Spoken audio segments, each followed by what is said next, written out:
વડોદરા ગેંગરેપમાં પીડિતા પાસેથી લૂંટેલા ફોને જ આરોપીઓનો ભાંડો ફોડ્યો। 48 કલાકમાં આ રીતે ઝડપાયા। આરોપીઓ તાંદલજાના રહેવાસી છે અને આ બનાવ ભાયલીમાં બન્યો છે। આ બંને જગ્યા વચ્ચે 3.5 કિલોમીટરનો અંતર છે। વડોદરામાં ચાલુ ઓક્ટોબરની રાત્રે ભાયલી ગામ પાસે ગ્રામ્ય પોલીસના વિસ્તારમાં સામૂહિક દુષ્કર્મની ઘટના બની છે। Vadodara police commissioner Narasimha કોમરે press યોજી હતી અને આ પ્રેસ કોન્ફરન્સમાં તેમણે જણાવ્યું છે કે બીએનએસ 2023 અને પોક્સો એક્ટ 2012ની કલમ હેઠળ ગુનો નોંધાયો હતો અને પીડિતા વડોદરાની રહેવાસી છે। 48 કલાક પછી શહેર પોલીસની ક્રાઇમ બ્રાન્ચને કુલ 5 આરોપીઓની અટકાયત કરવામાં સફળતા મળી છે। તપાસ દરમિયાન સ્થળ પરથી ફિઝિકલ એવિડન્સ જેવા કે બ્રોકન સનગ્લાસ સાથે સાથે ભોગ બનનાર તરફથી વર્ણન અને આરોપી પીડિતાનો મોબાઈલ ફોન લૂંટીને લઈ ગયો હતો તેના પરથી થયેલા એક કોલથી આ સમગ્ર કેસનો ઉકેલ લાવવામાં સફળતા મળી છે। વડોદરા પોલીસ કમિશનર નરસિંહા કોમરે વધુમાં જણાવ્યું છે કે મોબાઈલના સીડીઆર, સીસીટીવી કેમેરા ફૂટેજ અને આરોપીના મોટરસાયકલ નંબર અને વર્ણનના આધારે 3 આરોપીઓ સુધી પહોંચવામાં સફળતા મળી છે। ફરિયાદમાં જણાવ્યા પ્રમાણેના અન્ય 2 લોકો અને એમની મોટરસાયકલને પણ ઝડપી પાડવામાં આવ્યા છે। પોલીસ કમિશનરે એમ પણ જણાવ્યું છે કે પોલીસે ઝડપાયેલા આરોપીઓ પૈકી અલ્તાફ બંજારા 36 વર્ષ ઉત્તર પ્રદેશનો વતની છે, શાહરૂખ બંજારા 26 વર્ષ અને મુન્ના અબ્બાસ બંજારા 27 વર્ષ પણ યુપીના રહેવાસી છે અને તપાસમાં સામે આવ્યું છે કે આ ત્રણેય આરોપી 10 વર્ષ પહેલા વડોદરા આવ્યા હતા અને આ લોકો કન્સ્ટ્રક્શન કામમાં પીઓપીનું કામ કરતા હતા। આ આરોપીઓ તે દિવસે નીકળ્યા હતા અને તેઓએ પીડિતા અને તેના મિત્રને જોઈને આ આખા ગુનાને અંજામ આપ્યો છે। વડોદરા શહેર પોલીસ આ ત્રણેય આરોપીઓને ગ્રામ્ય પોલીસને હેડ ઓવર કરશે અને આગળની તપાસ હાથ ધરશે। આ 2 ઇસમો સૈફ અલી બંજારા અને અજમલ સતાર બંજારાની પણ પૂછપરછ ગ્રામ્ય પોલીસ દ્વારા કરવામાં આવશે અને વધુ માહિતી આપતા જણાવ્યું છે કે આરોપીઓ તાંદલજાના રહેવાસી છે અને આ બનાવ ભાયલીમાં બન્યો છે। આ બંને જગ્યા વચ્ચે 3.5 કિલોમીટરનો અંતર છે। રાત્રિ દરમિયાન તેઓએ 48 કિલોમીટર જેટલી મૂવમેન્ટને ટ્રેક કરી છે અને પોલીસ દ્વારા 3 આરોપીઓની અટકાયત થઈ છે અને તેમની સાથેના 2 અને મોટરસાયકલને પણ જપ્ત કરી લેવામાં આવી છે।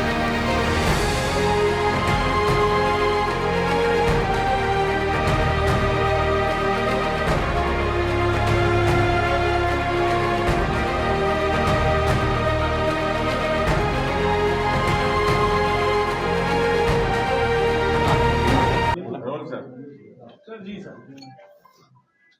4 ઓક્ટોબરની રાતે ભાયલી ગામના નજીક વડોદરા ગ્રામ્ય પોલીસ જિલ્લામાં એક સેક્સ્યુઅલ અસોલ્ટના કેસ બનતા આ અંગે વડોદરા ગ્રામ્ય જિલ્લાના તાલુકા પોલીસ સ્ટેશનમાં એક ગુના નોંધવામાં આવ્યો હતો, જેમાં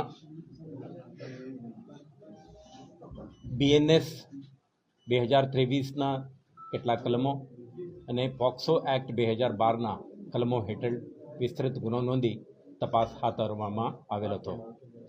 આ બનાવમાં જે વિક્ટિમ છે મૂળ વડોદરા શહેરના રહેવાસી છે અને જે રીતે ઘટનાક્રમ બન્યો હતો આના મહત્ત્વ, આના ઇમ્પોર્ટન્સને ધ્યાને રાખીને વડોદરા શહેર પોલીસ વડોદરા ગ્રામ્ય પોલીસને મદદમાં રહી ઇન્વેસ્ટિગેશનમાં, ડિટેક્શનમાં આપણા ટીમો પણ જોડાયા હતા।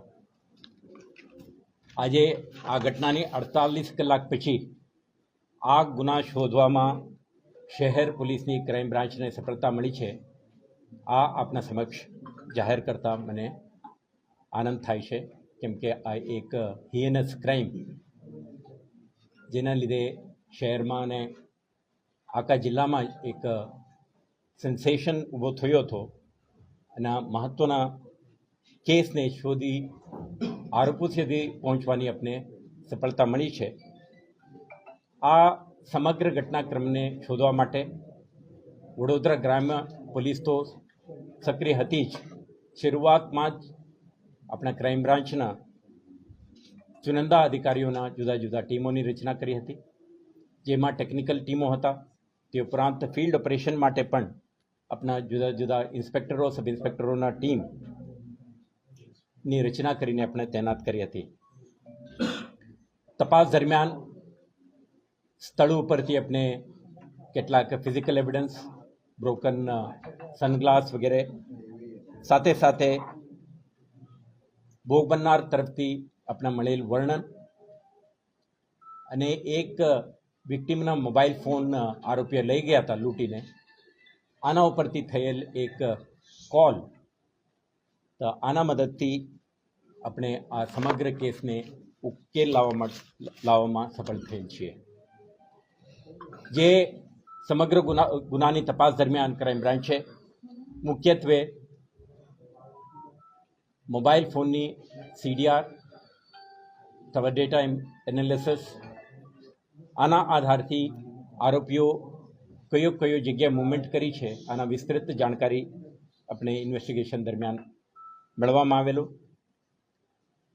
સમગ્ર રૂટ ઉપરના CCTV કેમેરા ફૂટેજને મેળવીને તેને આપણે ડિટેલ્ડ વિશ્લેષણ અને એનાલિસિસ કરીને એન્હાન્સ્ડ ફોટોગ્રાફ મેળવીને આપણે આરોપીઓને ઓળખવાનો પ્રયાસ થઈ. સાથે સાથે આરોપીઓ દ્વારા વાપરવામાં આવેલ મોટરસાઇકલનું પણ આપણે રજિસ્ટ્રેશન નંબર અને ડિસ્ક્રિપ્શન આધારે આને પણ આપણે આઈડેન્ટિફાઈ કરવામાં સફળ થયા. તો મોટરસાઇકલ, મોબાઈલ ફોન ડિટેલ્સ, સાહેદો દ્વારા આપેલ વર્ણન અને સ્થળ ઉપર મળેલ અન્ય ફિઝિકલ એવિડન્સીસના આધારે આજે ક્રાઇમ બ્રાન્ચ આ ગુનામાં સંડોવાયેલ 3 આરોપીઓને આઈડેન્ટિફાઈ કરીને એમને કસ્ટડીમાં લેવામાં સફળ થયેલ છે.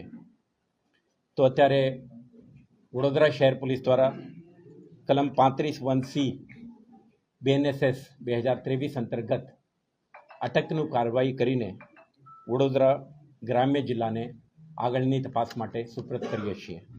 સાથે સાથે તમે જાણો છો કે આ ગુનાના જે ફરિયાદમાં જ ઉલ્લેખ હતો કે બીજા એક મોટરસાઇકલમાં 2 જણા હતા અને આ પણ સ્થળ ઉપર આવેલા હતા.